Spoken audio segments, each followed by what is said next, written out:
नमस्ते दोस्तों, स्वागत है आपका लाइफ सिंप्लीफाइड हिंदी में आज एक बार फिर से। और आज हम बात करेंगे चैप्टर 5 की, जो ज़ेन योगा पार्ट 2 की चैप्टर 5। दोस्तों, इस चैप्टर का नाम है yoga sutra in the light of our understanding. इससे पहले कि मैं इस चैप्टर को स्टार्ट करूं दोस्तों, मैंने पिछले चैप्टर में बात किया था ग्लैमर के बारे में। जब कोई व्यक्ति सेक्शन 3 तक पहुंच जाता है माइंड के, तो एक बहुत ही ग्लैमरस वर्ल्ड में वो जाता है जहाँ पे उसे बहुत सारी सिद्धियाँ प्राप्त होती हैं। सिद्धियों की चकनाचौंध में वो कहीं ना कहीं अपने आप को खो देता है। और यहीं ज़रूरत है हमें कंसंट्रेशन की, मेडिटेशन की, जो हमें आगे के रास्ते के ऊपर गाइड करे, जो हमें सेक्शन 4 तक ले जाए। और इस तरीके से होता क्या है, जब इस ग्लैमरस वर्ल्ड में हम खोने लगते हैं तो हमें हमारा जो जीवन है वो इसी तरीके से व्यतीत हो जाता है और हमें वापस इस धरती पे आना पड़ता है हमारा जो कार्य अधूरा रह गया है उसे पूरा करने के लिए। तो दोस्तों, हमें ज़रूरत है इस लाइफ फोर्स के बॉन्डेज से पूरे तरीके से निकल जाने की, न कि उस ऑर्बिट में फंसने की जो कि सेक्शन 3 में जाके हम फंस सकते हैं।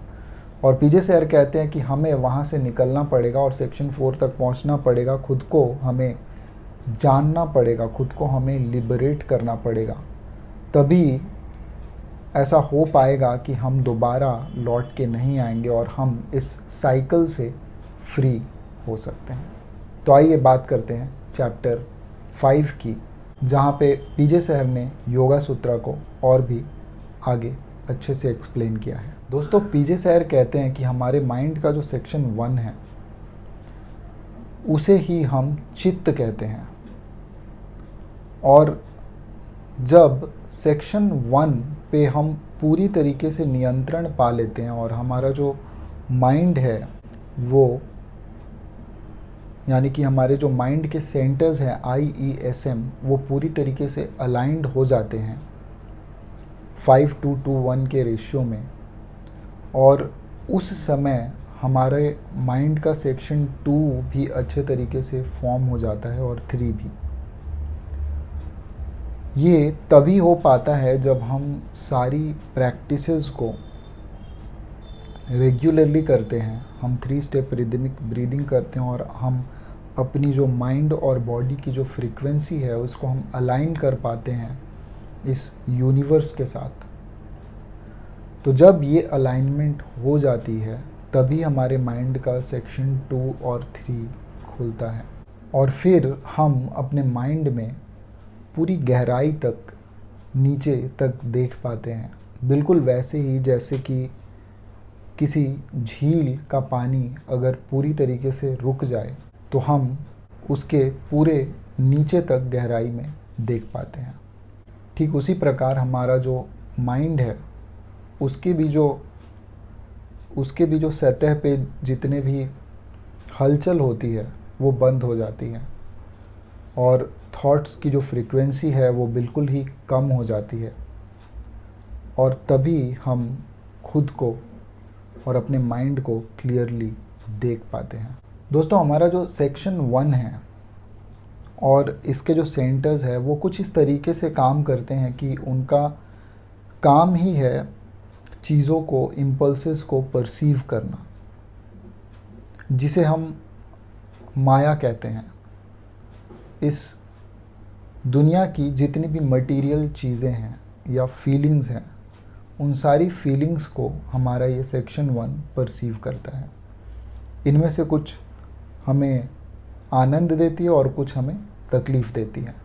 लेकिन जब हम सेक्शन 2 पे पहुंचते हैं तो हम इन चीज़ों से ऊपर आ जाते हैं, और सेक्शन 2 पे पहुंचने के बाद हमें ये पता चलता है कि हम एक्चुअली रियलिटी में इन सारी मटेरियल चीज़ों से अटैच्ड नहीं है, और तभी हम समझ पाते हैं कि आखिर डिटैचमेंट क्या होती है। जब माइंड का सेक्शन 2 फॉर्म हो जाता है तभी इन सारी जो चीज़ें हैं, राग, द्वेष, इन सारी चीज़ों से हमें समझ में आता है कि हमारा जो नेचर है ये नहीं है, क्योंकि ये नेचर जो है राग और द्वेष का, ये तो मटेरियल वर्ल्ड का है और हम यहाँ बिलोंग ही नहीं करते। और तब हमें समझ में आता है कि असली रिनंसिएशन होता क्या है, त्याग होता क्या है। क्योंकि ये डिटैचमेंट और त्याग के लिए कोई एफर्ट नहीं करना पड़ता, ये तो अपने आप हो जाता है। माइंड के सेक्शन 2 के पूरी तरीके से फॉर्म होने के बाद भी गुंजाइश रहती है कि हम वापस उस जगह में चले जाएं, वो चीज़ें हमें वापस अट्रैक्ट कर सकती हैं। लेकिन जो एक सच्चा योगी होता है वो इन चीज़ों के बियॉन्ड जाता है।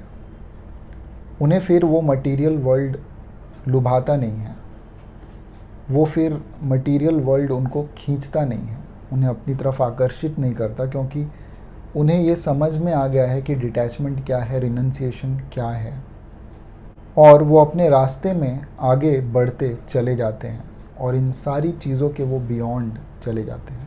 दोस्तों, पीजे सर कहते हैं कि जब तक हमारी ये परसेप्शन है लिमिटेड रहती है, जब तक सेक्शन 1 तक सीमित रहती है, तब तक हमारा जो ये प्लेजर है और जो जॉय है, जो आनंद है, वो भी इतने थोड़े से दायरे में ही सीमित रहता है। लेकिन जैसे जैसे हमारा माइंड एक्सपैंड होता है, इवॉल्व होता है और सारे सेक्शंस फॉर्म होते हैं, और सेक्शन 4 तक जब हमारा माइंड फॉर्म हो जाता है, तब हमारा जो जॉय है, हमारी जो आनंद की जो सीमा है, उस समय वो लिमिटलेस हो जाती है। तब हमें उस ब्लिस जिसे कहते हैं, जिसे परमानंद कहते हैं, उस आनंद की अनुभूति होती है। शायद उस फीलिंग को शब्दों में बताया नहीं जा सकता कि कैसा महसूस होता है। आप ये सोच के ही अंदाज़ा लगा सकते हैं कि सेक्शन 1 में जो हाईएस्ट प्लेजर आपको मिल सकता है वो बहुत ही लिमिटेड है। जिस दुनिया में हम जी रहे हैं, जिन सारी चीज़ों को करके हम खुश हो रहे हैं, वो सारी चीज़ें बहुत ही लिमिटेड हैं। और जब हम अपने माइंड के सारे सेक्शंस को खोल पाते हैं तो हम इस लिमिटेड जॉय से अनलिमिटेड जॉय तक पहुंच सकते हैं, अनलिमिटेड ब्लिस तक पहुंच सकते हैं, जिसका कोई अंत नहीं है। तो आप ये समझिए कि अगर कोई व्यक्ति उस जगह पहुंच जाएगा तो वो क्यों आना चाहेगा वापस इस मटेरियल वर्ल्ड के जॉय में, जो कि बहुत ही, जो एक धूल के बराबर भी नहीं है उस आनंद के सामने, उस परमानंद के सामने। दोस्तों, आज के वीडियो में इतना ही।